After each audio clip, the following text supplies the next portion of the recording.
El Minuto Legal. Hola a todos, mi nombre es Valentina Saldaña y hoy junto a Ignacia Amenábar en este Minuto Legal revisaremos el proyecto de Sala Cuna Universal. Este proyecto lleva varios años de tramitación y recientemente fue aprobado en particular en la Comisión de Trabajo del Senado, pasando ahora a la Comisión de Educación. Respecto a este proyecto existe bastante consenso en el diagnóstico que sustenta esta reforma. La regulación actual del artículo 203 del Código del Trabajo ha operado como un desincentivo a la contratación femenina y ha profundizado brechas de género.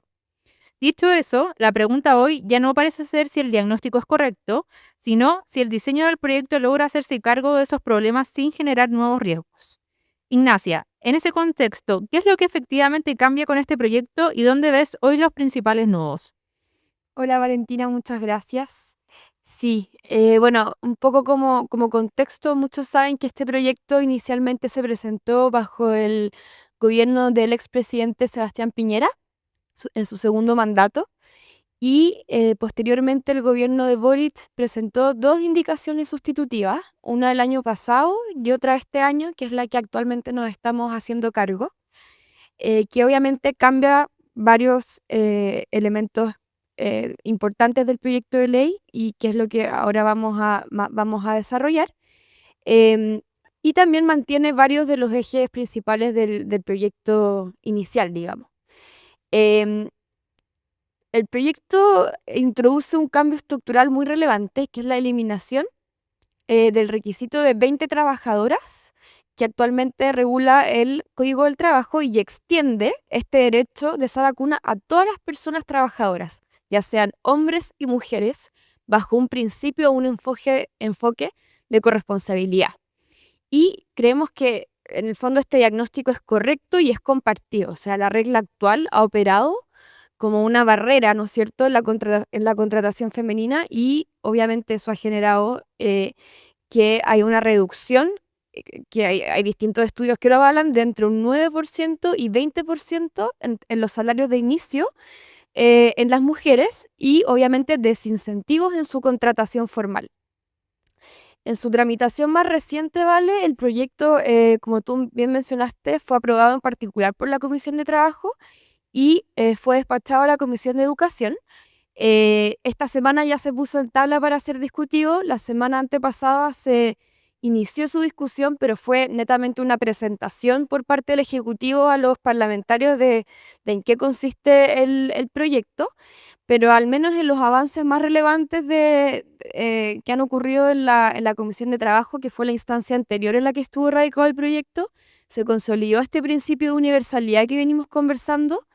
Em, Se incorporan también reglas para los casos en que ambos progenitores tienen derecho simultáneo a la sala cuna y se establece también que el derecho puede ejercerse por quien tenga el cuidado personal del niño o la niña menor de 2 años.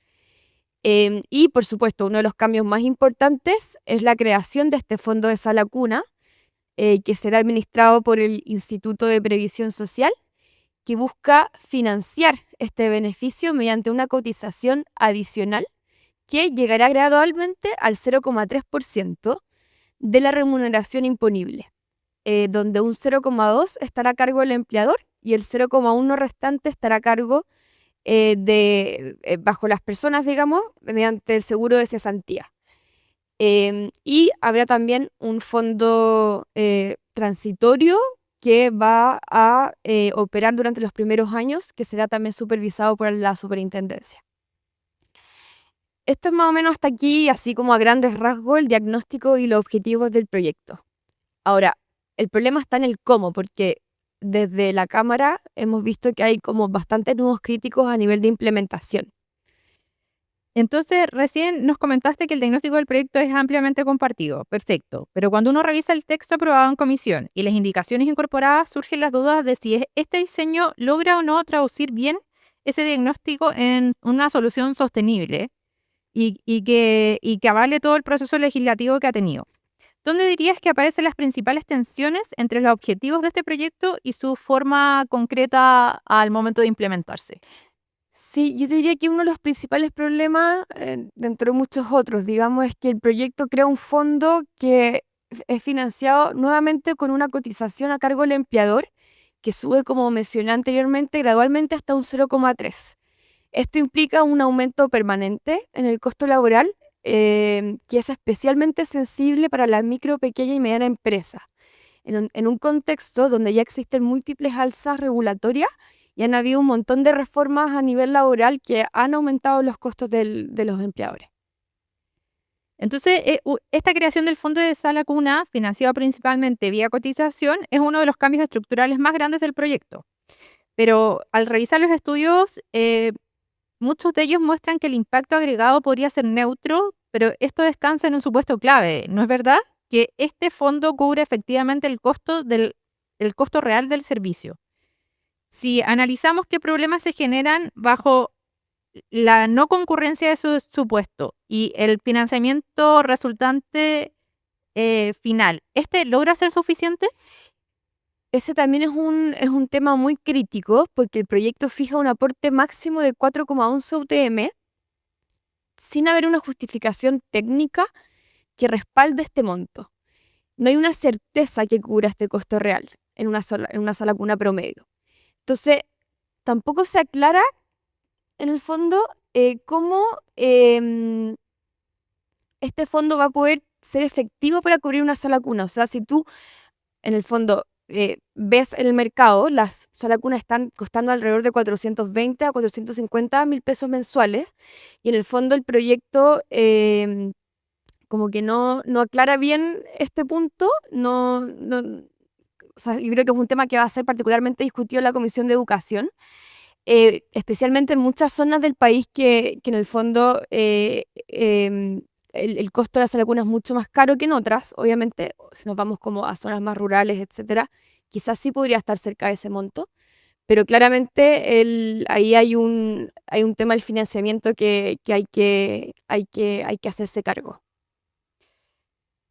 Otro de los elementos que aparece de forma reiterada en el debate es la oferta disponible en sala cunas, especialmente si consideramos que este proyecto restringe el acceso al beneficio a establecimientos que no se encuentran reconocidos oficialmente.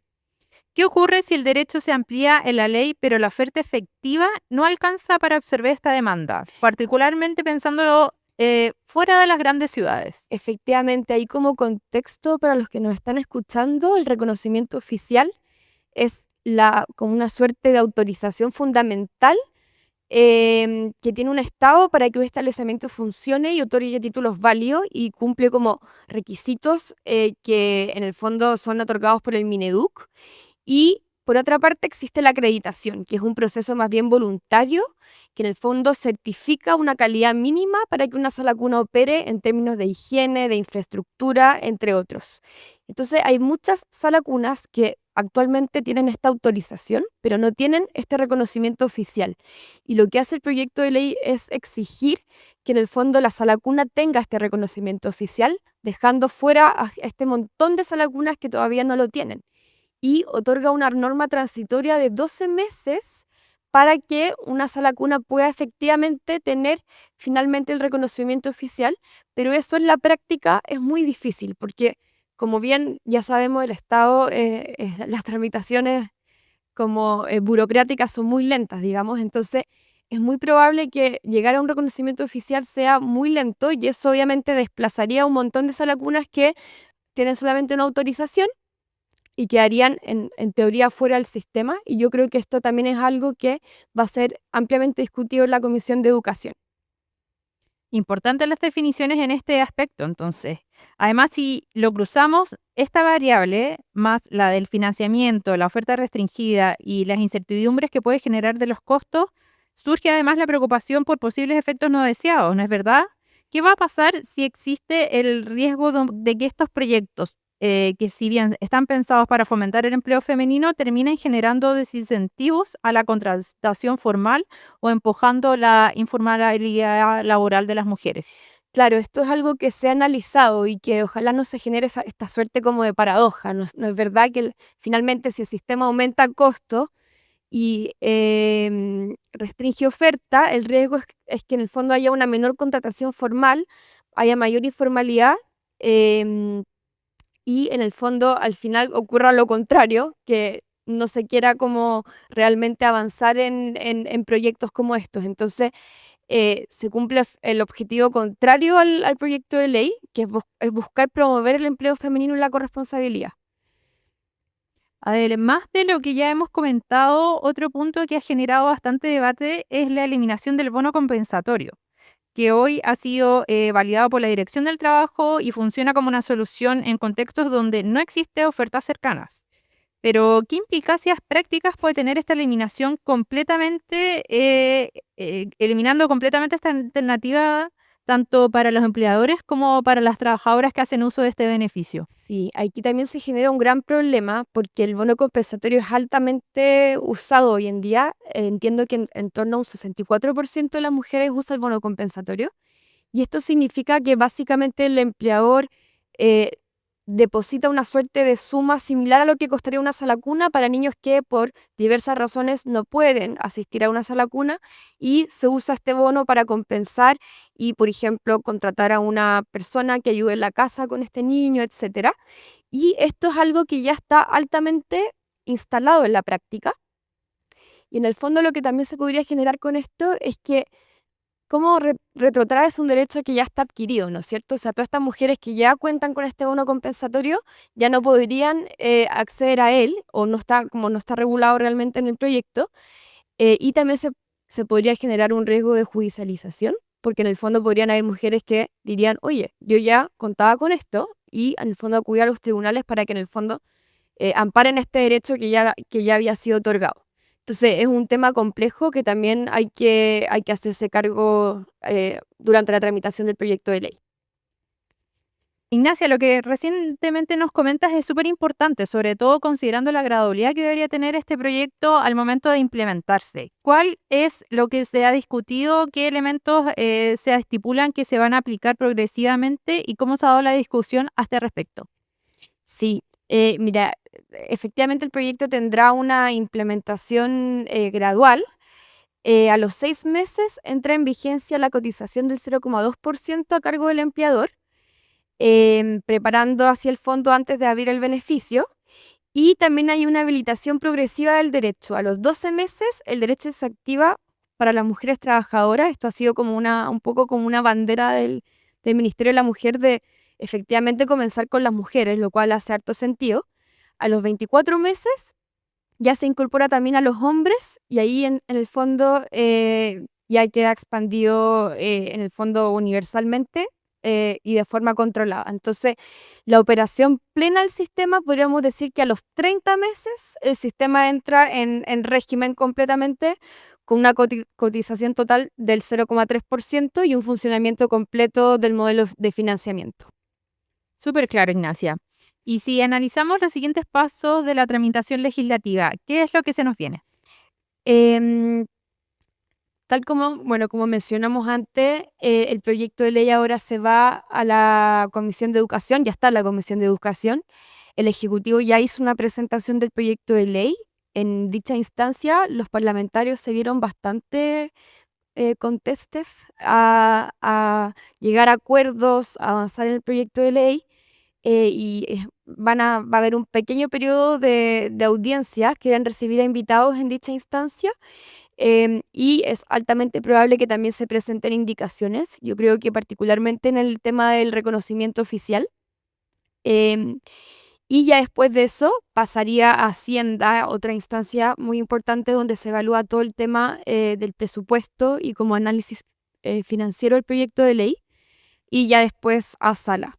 Eh, Estamos recién en un primer trámite, así que también es un proyecto que va a sufrir bastantes cambios y que todavía en el fondo es de larga data, queda una larga tramitación.